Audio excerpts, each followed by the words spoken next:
ಕೋಲಾರ ಜಿಲ್ಲೆಯಲ್ಲಿ ಈಗ ಮಾವಿನ ಸುಗ್ಗಿ ಜೋರಾಗಿದೆ. ಅದರಲ್ಲೂ ಮಾವಿನ ನಗರಿ ಶ್ರೀನಿವಾಸಪುರ ಎಪಿಎಂಸಿ ಮಾರುಕಟ್ಟೆಯಲ್ಲಿ ಮಾವಿನ ವಹಿವಾಟು ಚುರುಕಾಗಿದೆ. ರಾಜ್ಯದ 1.5 ಲಕ್ಷ ಹೆಕ್ಟೇರ್ ಮಾವು ಬೆಳೆಯಲ್ಲಿ 50,000 ಹೆಕ್ಟೇರ್ ಕೋಲಾರ ಜಿಲ್ಲೆಯಲ್ಲಿದ್ದು, ಅದರಲ್ಲಿ 40,000 ಹೆಕ್ಟೇರ್ ಶ್ರೀನಿವಾಸಪುರದಲ್ಲೇ ಇದೆ. ಇಲ್ಲಿನ 90% ರೈತರಿಗೆ ಮಾವಿನ ಬೆಳೆಯೇ ಪ್ರಮುಖ ಆದಾಯ. ಆದರೆ ಈ ಬಾರಿ ಹವಾಮಾನ ವೈಪರೀತ್ಯದಿಂದ ಬೆಳೆ ಹಾನಿಯಾಗಿದ್ದು, ಮಾರುಕಟ್ಟೆಯಲ್ಲಿ ಬೆಲೆ ಕುಸಿತ ರೈತರ ಸಂಕಷ್ಟ ಹೆಚ್ಚಿಸಿದೆ. ಹಾಕಿದ ಬಂಡವಾಳವೂ ವಾಪಸ್ ಬರ್ತಾ ಇಲ್ಲ. ರೈತರ ಪ್ರತಿಭಟನೆಯ ಬಳಿಕ ಜೂನ್ 26ರಿಂದ ಎಂಐಆರ್ ಹಾಗೂ ಪಿಡಿಪಿಎಸ್ ಯೋಜನೆಯಡಿ ಟನ್ ತೋತಾಪುರಿ ಮಾವಿಗೆ 4,375 ರೂಪಾಯಿ ನೆರವು ಘೋಷಿಸಲಾಗಿದೆ. ಆದರೂ ಕೂಡ ಮುಕ್ತ ಮಾರುಕಟ್ಟೆಯಲ್ಲಿ ಕೆಜಿಗೆ 2 ರಿಂದ 3 ರೂಪಾಯಿ ಮಾತ್ರ ಬೆಲೆ ಸಿಗ್ತಾ ಇರೋದು ಬೆಳೆಗಾರರ ಆತಂಕ ಮತ್ತಷ್ಟು ಹೆಚ್ಚಿಸಿದೆ.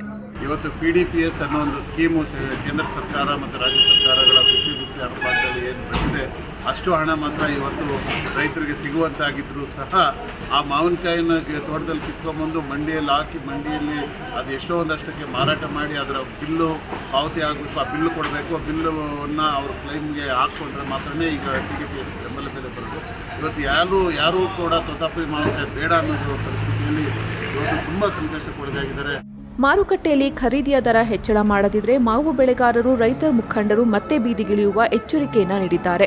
ಸರ್ಕಾರದ ಬೆಂಬಲ ಬೆಲೆ ಜೊತೆಗೆ ಮಾರುಕಟ್ಟೆಯಲ್ಲಿ ಮಾವಿನ ಹಣ್ಣಿಗೆ ಕೆಜಿಗೆ ಕನಿಷ್ಠ 5 ರೂಪಾಯಿ ದರ ಸಿಗಬೇಕು. ಮಾವು ಬೆಳೆಗಾರರು ಮತ್ತು ಜ್ಯೂಸ್ ಕಂಪನಿಗಳ ಇತರ ಸಮಸ್ಯೆಗಳಿಗೆ ಶಾಶ್ವತ ಪರಿಹಾರ ಒದಗಿಸಬೇಕು ಅಂತ ಒತ್ತಾಯಿಸಿದ್ದಾರೆ. ಈ ಸಂಬಂಧ ಜಿಲ್ಲಾಧಿಕಾರಿ ಎಂಆರ್ ರವಿ ಅವರನ್ನ ಭೇಟಿಯಾಗಿ ಮನವಿ ಕೂಡ ಸಲ್ಲಿಸಿದ್ದಾರೆ. ಜಿಲ್ಲಾಧಿಕಾರಿಯು ಎಪಿಎಂಸಿ ಕಾರ್ಯದರ್ಶಿ, ತೋಟಗಾರಿಕೆ, ಕೃಷಿ ಇಲಾಖೆ ಅಧಿಕಾರಿಗಳು, ಮಾವು ಬೆಳೆಗಾರರು, ಮಂಡಿ ಮಾಲೀಕರು, ಪೂರೈಕೆದಾರರು ಮತ್ತು ಜಿಲ್ಲೆಯ ಜ್ಯೂಸ್ ತಯಾರಕರು, ಕಂಪನಿಗಳ ಮಾಲೀಕರ ಜಂಟಿ ಸಭೆ ಕೂಡ ನಡೆಸಿದ್ದಾರೆ. ಮಾವಿನ ತೋಟಕ್ಕೂ ಭೇಟಿ ನೀಡಿ ಬಂದಿದ್ದಾರೆ.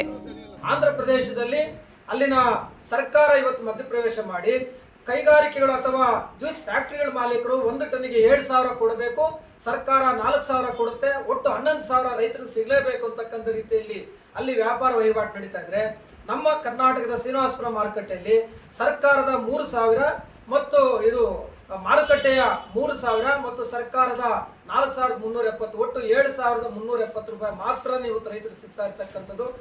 ಕೋಲಾರ ಜಿಲ್ಲೆಯ ವಿವಿಧ ಗ್ರಾಮಗಳಿಂದ ರೈತರು ಮಾವಿನಕಾಯಿ ಕಟಾವು ಮಾಡಿಕೊಂಡು ವಾಹನಗಳಲ್ಲಿ ತಂದು ನಿತ್ಯ ಶ್ರೀನಿವಾಸಪುರದ ಎಪಿಎಂಸಿಗೆ ಹಾಕ್ತಿದ್ದಾರೆ. ಹೀಗಾಗಿ ಈ ಮಾರುಕಟ್ಟೆಯಲ್ಲಿ ವಹಿವಾಟು ಪ್ರಕ್ರಿಯೆ ಜೋರಾಗಿ ನಡೀತಾ ಇದೆ. ನೂರಾರು ಕಾರ್ಮಿಕರು, ವರ್ತಕರು ಕೆಲಸದಲ್ಲಿ ತೊಡಗಿದ್ದಾರೆ. ಇನ್ನು 10 ರಿಂದ 15 ದಿನಗಳ ಕಾಲ ಮಾವಿನಕಾಯಿ ವಹಿವಾಟು ಹೀಗೆ ಮುಂದುವರಿಯಲಿದೆ.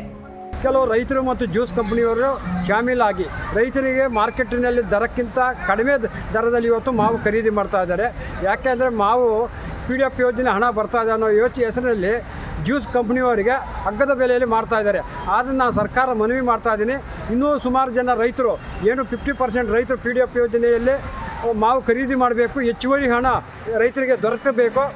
ಕಳೆದ 3-4 ವರ್ಷಗಳಿಂದ ಕೋಲಾರದ ಮಾವು ಬೆಳೆಗಾರರು ಬೆಳೆಯೂ ಇಲ್ಲ, ಬೆಲೆಯೂ ಇಲ್ಲದೆ ಸಂಕಷ್ಟವನ್ನ ಎದುರಿಸುತ್ತಿದ್ದಾರೆ. ಬಿರು ಬಿಸಿಲು, ಮುಂಗಾರು ಪೂರ್ವ ಮಳೆ, ಆಲಿಕಲ್ಲು ಮಳೆ ಹಾಗೂ ಬಿರುಗಾಳಿಯಿಂದ ಬೆಳೆ ಹಾನಿಯಾಗಿದೆ. ಜಂಟಿ ಸರ್ವೆ ನಡೆಸಿ ಸರ್ಕಾರಕ್ಕೆ ವರದಿ ಸಲ್ಲಿಸಲಾಗಿದ್ದು, ಪರಿಹಾರ ಹಾಗೂ ಬೆಳೆ ವಿಮೆ ಸಿಗುವ ಭರವಸೆ ಅಧಿಕಾರಿ ನೀಡಿದ್ದಾರೆ.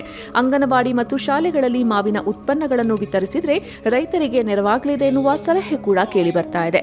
ಮಾವಿನ ಕೃಷಿ ರೈತರಷ್ಟೇ ಅಲ್ಲ, ಮಂಡಿ ಮಾಲೀಕರು, ವ್ಯಾಪಾರಿಗಳು, ಹಮಾಲಿಗಳು, ಚಾಲಕರು ಸೇರಿದಂತೆ ಸಾವಿರಾರು ಮಂದಿಯ ಜೀವನಾಧಾರವಾಗಿದೆ. ಹೀಗಾಗಿ ಇಳುವರಿ ಮತ್ತು ಬೆಲೆ ಕುಸಿತ ಇಡೀ ಮಾರುಕಟ್ಟೆ ವ್ಯವಸ್ಥೆಯ ಮೇಲೆಯೇ ಪರಿಣಾಮ ಬೀರಿದೆ.